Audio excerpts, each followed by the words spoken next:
আসসালামু আলাইকুম বন্ধুরা। বাংলাদেশের অন্যতম সুন্দর একটি জায়গা হলো জাফলং। এখানে সাদা পাথর এবং নদী, পাহাড় সবকিছু একসাথে দেখা যায়।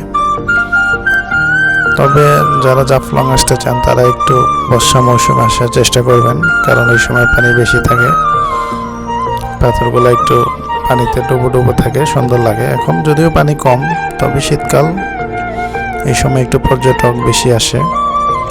ওই পাশে যে পাহাড়গুলো দেখতে পাচ্ছেন এগুলো হলো ইন্ডিয়ান পাহাড়। ওই পাশে একটা ব্রিজ দেখা যায়, সেটাও ইন্ডিয়ান। আর নদীর এই পাশটা হলো বাংলাদেশ। তবে পর্যটক বাংলাদেশের পাশেই বেশি থাকে, ইন্ডিয়া থেকে এত পর্যটক ওদের ওখানে আসে না। আর এখানে নৌকা বা বোট ভাড়া যেটাই বলেন না কেন একটু বেশি, সবাই একটু দামাদামি করে নেবেন।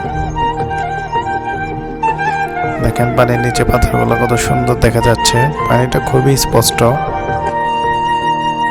সবারই ভালো লাগে। তবে পানিগুলো একটু ঠান্ডা, বেশি ঠান্ডা, কারণ পাথরের পানি। নদীটা পুরোটাই পাথরের। পাশে দেখা যায় পাহাড়ের উপর অনেক বাড়িঘর।